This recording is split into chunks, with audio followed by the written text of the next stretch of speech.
जब कोई साधक अध्यात्म के पथ पर आगे बढ़ना चाहता है तो उसे एक स्पष्ट पथ और मार्गदर्शन की आवश्यकता होती है।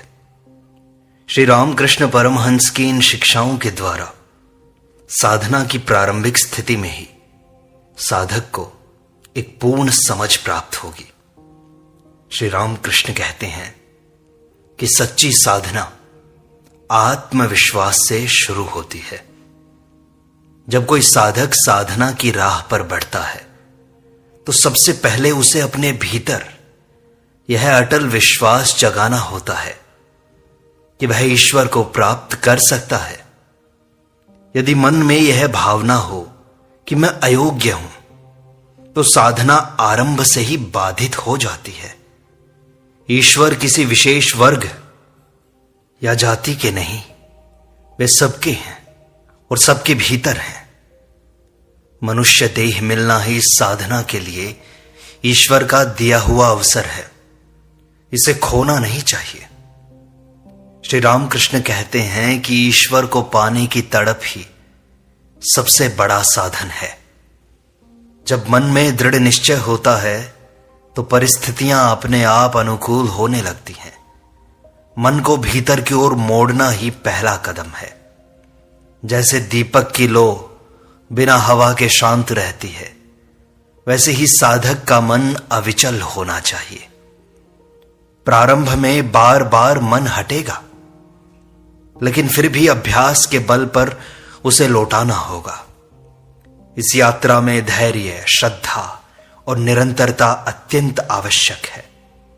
आत्मविश्वास साधना की आत्मा है और उसके बिना साधना केवल कल्पना बनकर रह जाती है। इसलिए स्वयं को प्रेम से स्वीकार करें और इस सत्य को भीतर बैठा लें कि ईश्वर मेरी आत्मा में ही विद्यमान है।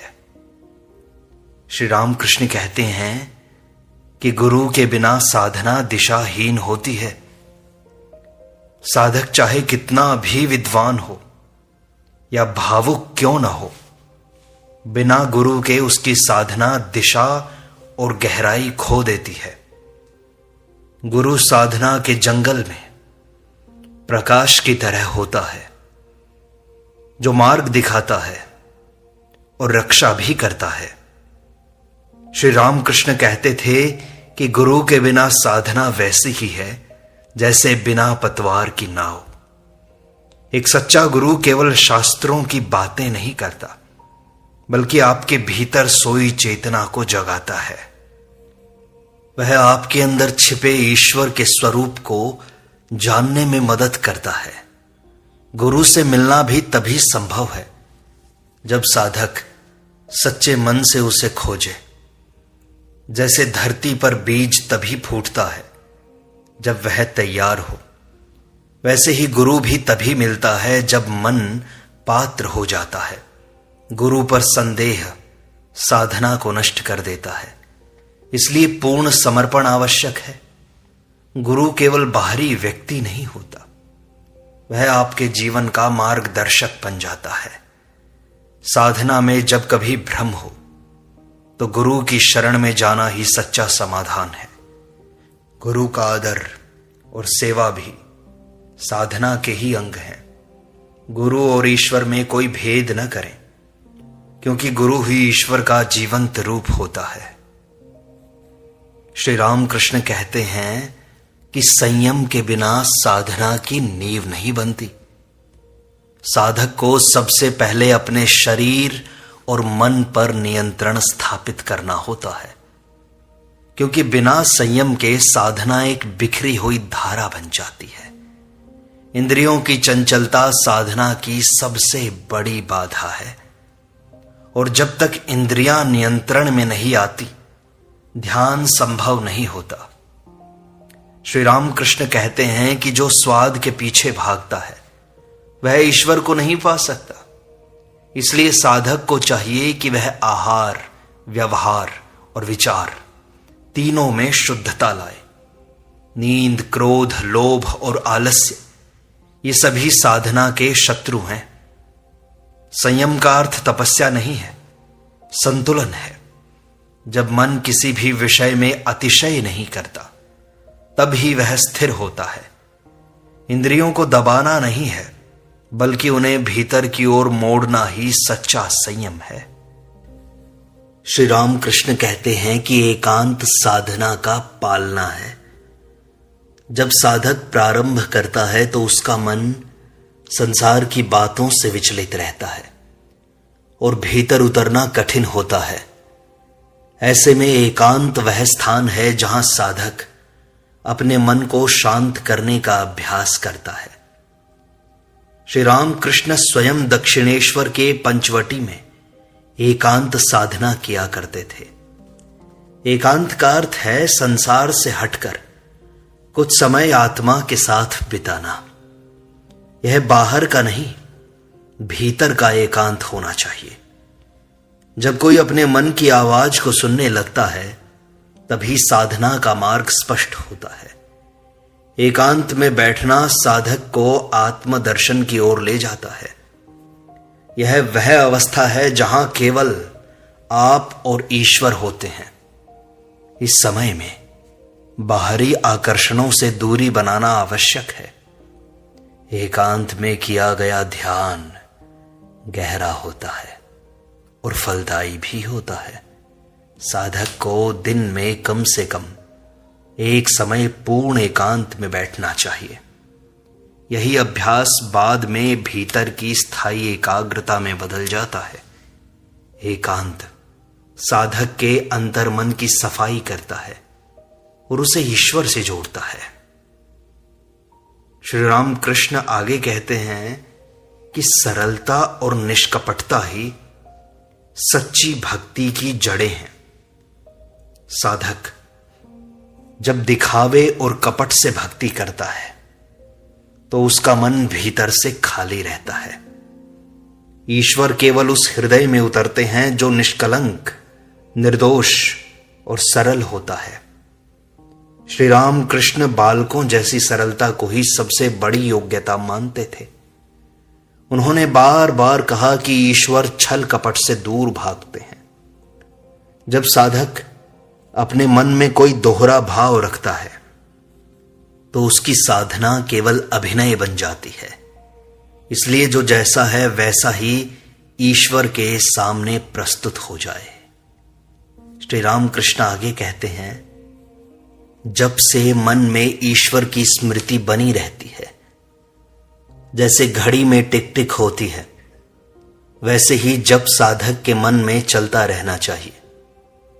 जब कोई यांत्रिक क्रिया नहीं, बल्कि हृदय का प्रेम भरा आह्वान होता है। जब बार बार नाम लिया जाता है तो नाम में छिपी शक्ति मन को निर्मल करती है। हर बार जब हम नाम जपते हैं तो ईश्वर की उपस्थिति हमारे मन में गहराई से बसती है। शुरुआत में मन भागता है, लेकिन अभ्यास से वह स्थिर होने लगता है। जप के साथ भावना होनी चाहिए, प्रेम, समर्पण और पुकार। जब किसी नियम से बंधा नहीं है, वह श्वास की तरह निरंतर होना चाहिए। दिन भर कोई भी कार्य करते समय भीतर से नाम चलता रहे। धीरे धीरे यह नाम स्वयं चलने लगेगा। उसे अजपा जाप कहते हैं। जब नाम भीतर गूंजने लगता है तो विकारों की जगह प्रेम आ जाता है। नाम केवल ध्वनि नहीं, वह ईश्वर की जीवित शक्ति है। जब से साधक की चेतना परिष्कृत होती है और आत्मा ईश्वर के निकट पहुंचती है। यह सबसे सरल, सुलभ और प्रभावशाली साधन है। श्री रामकृष्ण आगे कहते हैं कि मन को नियंत्रण में लाना ही सच्चा साधक बनना है। मन ही सब कुछ है, वह बंधन भी है और मुक्ति भी। यदि मन संसार में उलझा है तो वही नरक बन जाता है, और यदि मन ईश्वर में रमा है तो वही स्वर्ग है। साधना का मूल उद्देश्य यही है कि मन को विकारों से हटाकर ईश्वर में स्थिर किया जाए। पर यह कार्य सरल नहीं, निरंतर अभ्यास और जागरूकता से ही संभव है। मन को अचानक रोकना कठिन है, इसीलिए धीरे धीरे उसे ईश्वर की ओर मोड़ना चाहिए। प्रारंभ में मन को बांधने के लिए नाम, रूप और लीलाओं का स्मरण करना आवश्यक होता है और सहायक भी होता है। जब मन बार बार भटकता है तब साधक को धैर्य पूर्वक उसे वापस लाना चाहिए। यह बार बार का अभ्यास ही बाद में स्थायी एकाग्रता में बदलता है। रामकृष्ण कहते हैं, सत्संग आत्मा के लिए अमृत है। जैसे पौधे को सूर्य का प्रकाश चाहिए, वैसे ही साधक को सत्संग चाहिए। सज्जनों का संग ही साधना की रक्षा करता है। जब साधक सच्चे भक्तों के बीच होता है तो उसका मन स्वतः ही ईश्वर की ओर खिंचता है। जैसे धुएं से काले वस्त्र को धूप में रखने से स्वच्छ किया जाता है, वैसे ही सत्संग से मन शुद्ध होता है। एक अच्छे संग का असर मौन रूप से मन और विचारों को प्रभावित करता है। साधक अकेले कितना भी प्रयास करे, लेकिन संग से प्राप्त ऊर्जा अनमोल होती है। सत्संग से विवेक जागता है और जीवन की दिशा स्पष्ट होती है। श्री रामकृष्ण की अगली शिक्षा है कि सेवा में ही भक्ति की परीक्षा होती है। ईश्वर की सेवा करने का सबसे सच्चा मार्ग है जीवों की सेवा। जब हम निस्वार्थ भाव से दूसरों की सहायता करते हैं, तब हम वास्तव में ईश्वर की पूजा कर रहे होते हैं।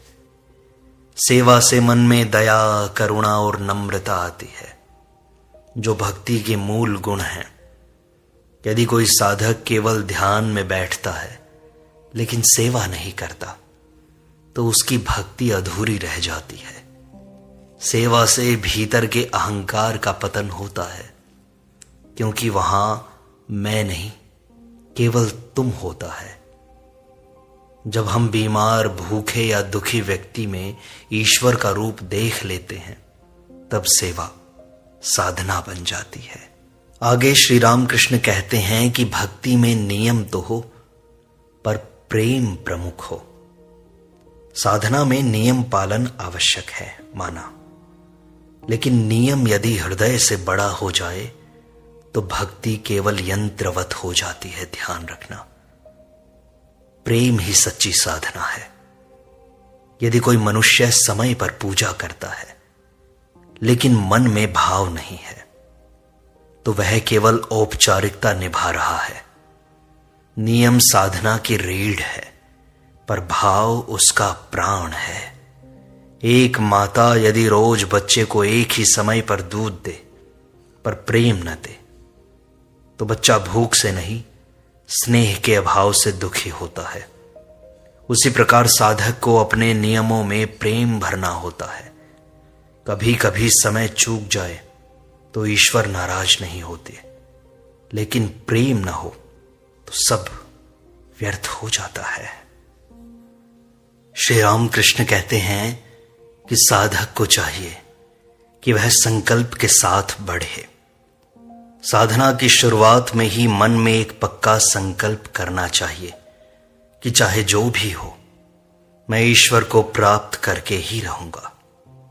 सच्चा साधक वही है जो अब और नहीं ये कह करके उठता है और साधना में लग जाता है। यदि मन बार बार डगमगाता रहे तो साधना अधूरी रह जाती है। पक्का संकल्प भीतर की शक्ति को जागृत करता है और बाधाओं को पार करने की प्रेरणा देता है। श्री रामकृष्ण की आगे की शिक्षा है, ईश्वर की इच्छा के आगे झुक जाना ही सच्चा समर्पण है। जो जैसा करता है वैसा ही फल उसे मिलता है, पर ईश्वर की इच्छा सर्वोपरि है। जब साधक समर्पण करता है तब उसे प्रत्येक परिस्थिति में ईश्वर का हाथ दिखने लगता है। जीवन में सुख दुख, लाभ हानि सब आता जाता रहेगा, पर समर्पित साधक विचलित नहीं होता। वह जानता है कि जो भी होता है वह मेरे हित में ही होता है। समर्पण का अर्थ है अपने अहम को पूरी तरह त्याग देना। मैं करता हूं, यह भाव मिट जाता है, तब ईश्वर स्वयं कार्य करते हैं। श्री राम कृष्ण अगली शिक्षा में कहते हैं, साधना में कभी हताश न हो, ईश्वर सदैव पास है। तुम एक कदम चलो, ईश्वर 100 कदम तुम्हारी ओर आते हैं। लेकिन साधक जल्दी थक जाता है, निराश हो जाता है, क्योंकि उसे लगता है कि ईश्वर दूर है, जबकि सच्चाई यह है कि ईश्वर प्रत्येक क्षण हमारे भीतर ही तो है। वे हमारी सांसों में, हमारी आंखों में, हमारी चेतना में है। हताशा तभी आती है जब साधक अपेक्षा करता है फल की, अनुभव की, सिद्धि की। लेकिन जब वह निष्काम भाव से साधना करता है तो धीरे धीरे वह भीतर की दिव्यता को पहचानने लगता है। श्री रामकृष्ण आगे की शिक्षा में कहते हैं कि अहंकार ही साधना में सबसे बड़ी बाधा है। अहंकार वह पर्दा है जो ईश्वर के प्रकाश को ढक देता है। साधक चाहे जितनी ही साधना करे, यदि भीतर मैं ही कर रहा हूं ये भाव है तो सब व्यर्थ है। अहंकार साधक को भ्रमित करता है। वह सोचता है कि वह बड़ा ज्ञानी या भक्त हो गया है, पर जैसे छाया जल को गंदा नहीं करती, वैसे ही ईश्वर को तुम्हारा अहंकार प्रभावित नहीं करता। तुम्हारा ही मन गंदा हो जाता है। इसलिए साधक को प्रत्येक पल सजग रहना चाहिए कि कहीं उसका मैं सिर तो नहीं उठा रहा है। जो जितना बड़ा साधक होता है वह उतना ही नम्र हो जाता है। श्री रामकृष्ण आगे कहते हैं कि साधक को अपने आचरण में पवित्रता लानी चाहिए। जैसे मंदिर को स्वच्छ रखा जाता है, वैसे ही शरीर और मन को पवित्र रखना चाहिए। साधक का जीवन ही उसका मंदिर है। यदि आचरण में छल कपट, वासना या आलस्य है तो साधना कभी सफल नहीं हो सकती। ईश्वर शुद्ध हृदय में ही वास करते हैं।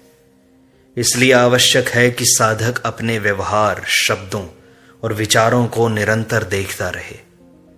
क्या मैं किसी को चोट पहुंचा रहा हूं? क्या मैं असत्य बोल रहा हूं? क्या मेरे भीतर स्वार्थ है? ऐसा आत्मनिरीक्षण साधक को भीतर से निर्मल करता है। श्री रामकृष्ण अगले शिक्षा में कहते हैं कि नियमितता ही साधना को जीवन में स्थापित करती है। देखो, साधक का मन चंचल होता है और यदि साधना अनियमित हो तो मन और भी भटकने लगता है। हर दिन एक ही समय पर ईश्वर का स्मरण करो। जैसे सूरज रोज उगता है नियमित रूप से। नियमित साधना से भीतर एक लय बनती है, एक आंतरिक अनुशासन जन्म लेता है। जैसे शरीर को भोजन चाहिए, वैसे ही आत्मा को ईश्वर का ध्यान चाहिए नियम से। एक दिन ध्यान करना और 5 दिन छोड़ देना यह अभ्यास नहीं कहलाता। प्रारंभ में मन नहीं लगेगा, विचार भागेंगे, लेकिन अगर समय तय हो और जगह निश्चित हो तो मन धीरे धीरे रमने लगेगा। नियमितता साधना को गहराई देती है और वही अभ्यास बाद में सहज हो जाता है। साधक को सुबह शाम कम से कम कुछ समय ईश्वर को समर्पित करना चाहिए। यही छोटा नियम बड़ा चमत्कार करता है। नियम तो एक नाव की डोर है जो साधक को भंवर में डूबने नहीं देती। श्री रामकृष्ण आगे की शिक्षा में कहते हैं कि साधक को आहार और विचार में संतुलन बनाए रखना चाहिए। जैसा अन्न वैसा मन। यदि भोजन तामसिक होगा तो मन भी भारी और निष्क्रिय हो जाएगा। साधक को सात्विक, सरल और संतुलित आहार लेना चाहिए जो शरीर को हल्का रखे और मन को शांत। भूख से अधिक खाना या स्वाद के पीछे भागना साधना में बाधक बनता है। इसी प्रकार मन में भी जो विचार चल रहे हैं वे जीवन को दिशा देते हैं। इसलिए जैसा खाओ वैसा सोचो और वैसा ही बनो। साधक को चाहिए कि वह क्रोध, वासना, लोभ जैसे विचारों से दूर रहे और प्रेम, करुणा, शांति, भक्ति जैसे भावों को पोषण दे। श्री रामकृष्ण कहते हैं कि मौन साधक का अमोघ अस्त्र है। ज्यादा बोलने से मन बाहर की ओर भागता है और मौन से वह भीतर की ओर लौटता है। साधक को चाहिए कि वह अपनी वाणी पर संयम रखे और जब तक आवश्यक न हो तब तक न बोले। जब साधक मौन में जाता है तब वह अपनी चेतना को शब्दों की परतों से मुक्त करता है। मौन केवल बाहरी चुप्पी नहीं बल्कि भीतर की शांति का अनुभव है। इसमें साधक आत्मनिरीक्षण करता है और अपने भीतर के प्रश्नों को सुनता है और उत्तर भी वहीं से प्राप्त करता है। श्री रामकृष्ण आगे कहते हैं कि प्रेम ही साधना का मूल है। जिनके हृदय में प्रेम नहीं वे कितना भी ध्यान करें ईश्वर को पा नहीं सकते। प्रेम ही वह शक्ति है जो आत्मा को परमात्मा से जोड़ती है। साधक को चाहिए कि वह ईश्वर से प्रेम करे जैसे बच्चा मां से करता है, निस्वार्थ, निष्कलंक और पूर्ण समर्पण के साथ। प्रेम में ही भक्ति का जन्म होता है। श्री रामकृष्ण आगे कहते हैं कि कठिनाइयां साधक की परीक्षा नहीं साधना का हिस्सा है। सच्चे साधक की परीक्षा संसार नहीं स्वयं ईश्वर लेते हैं। साधना मार्ग में बाधाएं आएंगी, मन थकेगा, कभी परिस्थिति रुकावट बनेगी, पर इनसे घबराना नहीं है।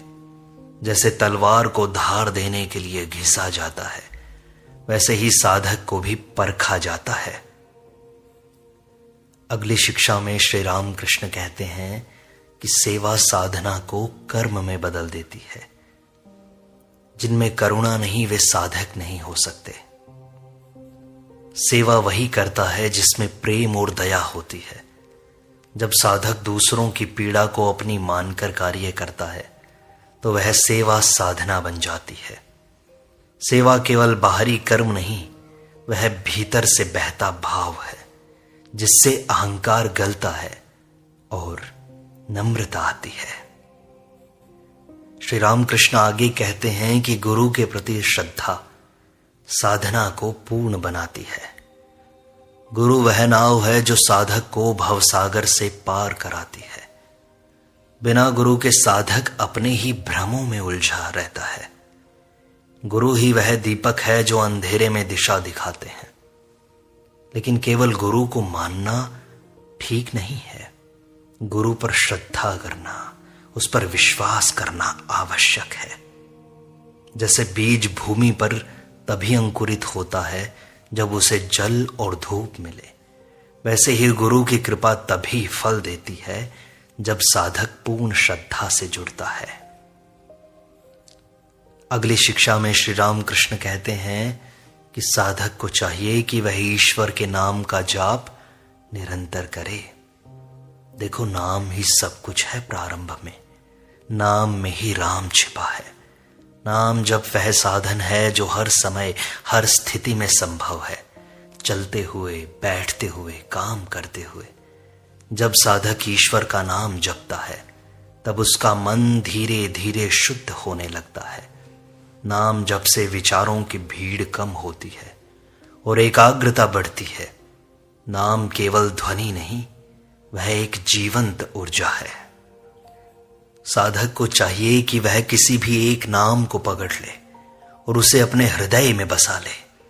नाम जप एक ऐसी डोरी है जो साधक को ईश्वर से जोड़ देती है, चाहे वह कहीं भी हो। जब मन भटके तब नाम जप का सहारा लो। यह सरल लेकिन गहरा साधन है जो अंत में परम तट तक ले जाता है। अंतिम शिक्षा श्री रामकृष्ण की है कि आत्मा को जानना ही साधना का परम फल है। तुम्हारी आत्मा ही ईश्वर का अंश है, तुम उससे अलग नहीं हो। साधना का अंतिम उद्देश्य यही है कि साधक अपने भीतर छिपे सत्य को पहचाने।